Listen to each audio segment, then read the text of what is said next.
एक जंगल में बहुत से परिंदे मिलजुल के रहते हैं। वो सब बहुत खूबसूरत और इत्तेफाक से रहते हैं। और उसी जंगल में रानो चिड़िया भी रहती है, जिसके दो खूबसूरत प्यारे से बच्चे होते हैं जो कि खेल रहे होते हैं। वो अपनी माँ से कहते हैं कि हमें भूख लगी है, और रानो उनके खाने के लिए कुछ लेने के लिए चली जाती है। और वो बाहर से उनके लिए सिट्टा लेके आती है कि बेटा तुम ये खा लो और बाहर मत जाना। तो बच्चे कहते हैं कि ठीक है। पास में ही एक गुलाबो चिड़िया का स्विमिंग पूल होता है, और वो उसके साथ ही उसका एक मिट्टी का घर होता है। उसके दो बच्चे होते हैं, और वो बुलबुल अपने बच्चों से कहती है कि बेटा तुम नहा लो। तो बच्चे कहते हैं कि अम्मी जान, हम बाहर कहीं नहीं जाते, हम नहीं नहाएंगे। आप रोज़ हमें कहती हैं कि नहा लो, तो हम नहीं नहाएंगे। तो बुलबुल कहती है कि बच्चों देखो, तुम मिट्टी में खेलते रहते हो, तुम्हारे पैर गंदे हो जाते हैं, और अगर तुम नहीं नहाओगे तुम्हारे पैरों से बदबू आएगी। वो अपनी माँ की बात मानकर स्विमिंग पूल में नहाने लगते हैं। और वो जंगल में एक ही स्विमिंग पूल होता है, फिर वो उनको सुखाने के लिए छत पे बिठा देती है। और उतनी ही देर में उसके पास एक लाडो चिड़िया आती है, और उसके पास दो बेरीज होती हैं। और वो क्या कहती है कि बुलबुल, मेरे बच्चे भी तुम्हारे स्विमिंग पूल में नहा लें। तो वो कहती है हाँ हाँ नहा लें, तुम्हें पता है ना एक बच्चे की एक बेरी है। और वो कहती है कि हाँ हाँ मुझे पता है, इसीलिए मैं दो लाई हूँ। वो दो बेरीज उस बुलबुल को दे के अपने बच्चों को स्विमिंग पूल में नहाने के लिए छोड़ देती है। इसी तरह और भी सारे परिंदे आते हैं और वो अपने साथ बेरीज लेके आते जाते हैं। और उतनी ही देर में रानो चिड़िया भी अपने बच्चों को लेके आ जाती है, मगर उसके पास बेरीज नहीं होती। और वो बुलबुल से कहती है कि बुलबुल बहन, मेरे पास कुछ भी नहीं है, क्या मेरे बच्चे भी तुम्हारे स्विमिंग पूल में नहा लें? तो बुलबुल कहती है नहीं, ऐसे नहीं चलेगा, जाओ पहले बेरीज लेके आओ फिर नहाना। और वो कहती है कि बेरीज तो ऊंचे पहाड़ों पर मिलते हैं, और मैं पहाड़ी इलाके में नहीं जाती, अभी मेरे बच्चे छोटे हैं, जब मैं लाऊंगी तो तुम्हें दे दूंगी। मगर बुलबुल कहाँ उसकी एक भी सुनती है, और बुलबुल कहती है कि नहीं रानो नहीं, तुम चली जाओ, मैं तुम्हें अपने स्विमिंग पूल में नहाने की इजाज़त हरगिज़ भी नहीं दूँगी। ये बात सुन के रानो बहुत मायूस हो जाती है और अपने बच्चों से कहती है कि बच्चों चलो, अभी हम यहाँ से चलते हैं। और वो सारे वहाँ से उड़ जाते हैं। रास्ते में रानो के बच्चे कहते हैं कि मम्मा हमें भी स्विमिंग पूल में नहाना है, हमें भी बुलबुल आंटी के स्विमिंग पूल में नहलाओ। तो रानो कहती है कि बेटा वो पानी गंदा है, मैं तुम्हें नदी के साफ़ और ज़्यादा पानी में नहलाऊंगी। तो बच्चे खुशी से झूम उठते हैं और कहते हैं कि ठीक है मामा, हम आपकी बात मानते हैं और आपके साथ नदी में नहाएंगे। और वो लोग ये बातें करते हुए अपने घर पे पहुंच जाते हैं। बातें करते करते वो नदी के किनारे पहुंच जाते हैं, और वो रानो चिड़िया अपने बच्चों को नदी के किनारे नहलाती है। लेकिन बच्चे कहते हैं कि मामा ठीक है, मगर हमें स्विमिंग पूल में भी नहाना है।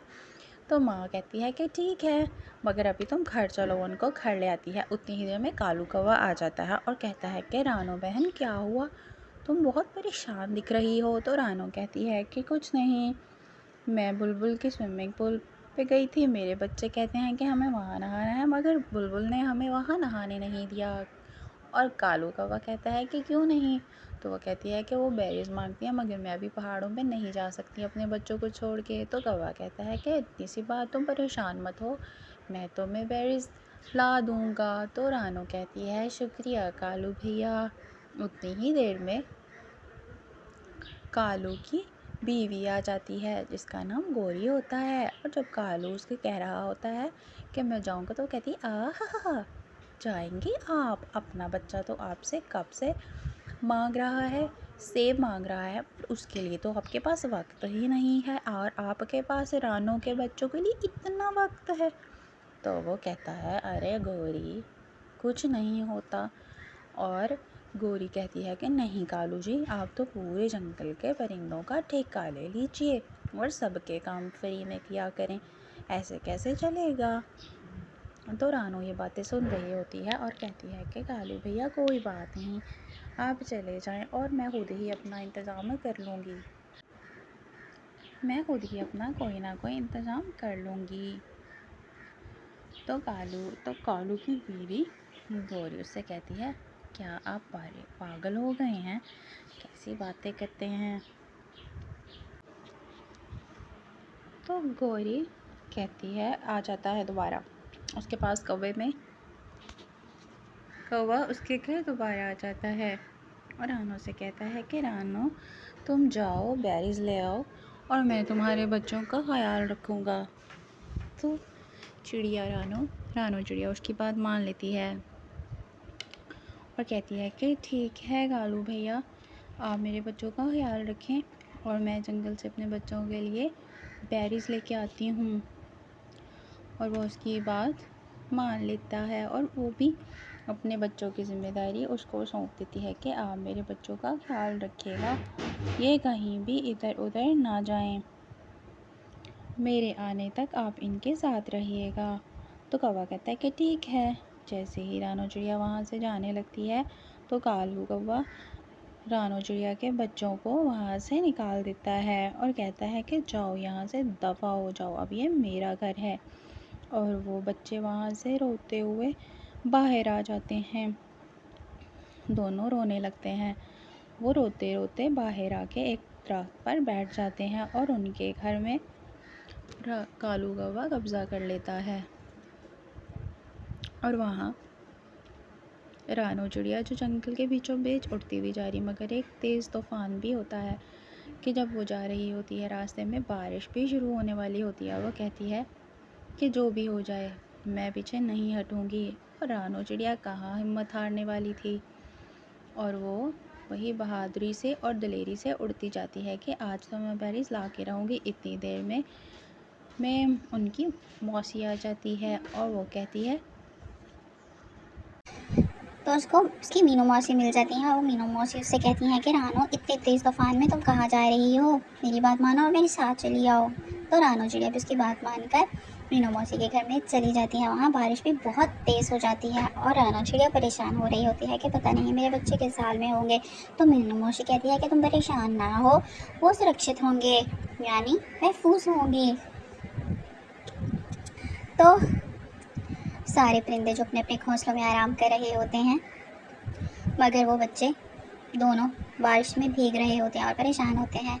वो जिस दरख्त पे बैठे होते हैं वहाँ साथ में ही एक अच्छी बुलबुल का घर होता है और वो बुलबुल उन बच्चों को देखती है और उनको आवाज़ देती है कि बच्चों, इतनी बारिश में बाहर क्यों बैठे हो, तुम मेरे घर में आ जाओ। और वो बच्चे उड़ के अंदर चले जाते हैं और यहाँ कालू कौवा घोड़े गधे बेच के सब सो रहा होता है। और इतनी ही देर में तूफान की तेज़ी की वजह से उसका घर पानी में घिर जाता है। जो होता है वो अच्छे के लिए ही होता है। इसी वजह से वो बच्चे भी महफूज हो जाते हैं और कालू कौवे को उसके बुरे अमल की सज़ा भी मिल जाती है। थोड़ी ही देर में बारिश रुक जाती है और रानो चिड़िया अपने घर में वापस आ जाती है और वो आके देखती है कि वहाँ पे तो उसका घोंसला है ही नहीं और वो बहुत परेशान होने लगती है और वो यहाँ वहाँ उड़ के अपने बच्चों को ढूंढने लगती है। इतनी ही देर में वो बुलबुल के पास आती है जिसने उसे अपने स्विमिंग पूल में नहाने नहीं दिया था, क्योंकि बुलबुल का घर मिट्टी का था। बारिश के आने की वजह से उसका घर टूट गया और वो अपनी मिट्टी के घर में धंस के रह गई। और वो बुलबुल से रानो से कहती है कि मेरी मदद करो। रानो चिड़िया बिना कुछ सोचे उसकी मदद करती है, उसके बच्चों को बाहर निकालती है और बुलबुल चिड़िया कहती है कि रानो चिड़िया मुझे माफ़ कर दें, मैंने आपके साथ बहुत बुरा सलूक किया। और रानो चिड़िया उसे बिना कुछ कहे अपने बच्चों की फ़िक्र में वहाँ से उड़ जाती है और उसे इन्हें देखती है कि वो बच्चे जब बारिश थमती है तो उसी दरख्त पे बाहर आके बैठ जाते हैं और बच्चे अपनी माँ को देख के बहुत खुश होते हैं और रानो चिड़िया भी अपने बच्चों को देख के बहुत खुश होते हैं। और बच्चे बताते हैं कि मम्मा, हमें वो कालू अंकल ने घर से निकाल दिया था और इन दादी ने हमें बचा लिया। तो रानो चिड़िया कहती है कि माँ जी, आपका बहुत बहुत शुक्रिया कि आपने मेरे बच्चों को तूफ़ान में अपने घर में जगा दी और मेरे बच्चों को मरने से बचा लिया। मैं आपका ये एहसान ज़िंदगी में कभी भी नहीं भूलूँगी। तो बुलबुल कहती है, अरे कोई बात नहीं। तो सारे परिंदे मिलके जंगल के बीचों बीच एक बहुत बड़ा सा स्विमिंग पूल बनाते हैं ताकि सारे परिंदे मिलजुल कर उसमें फ्री में नहा लिया करें और किसी को कोई मसला ना हो और वो परिंदे उस स्विमिंग पूल को देख के बहुत खुश होते हैं कि अब हम रोज़ नहाया करेंगे और रोज़ पानी पिया करेंगे।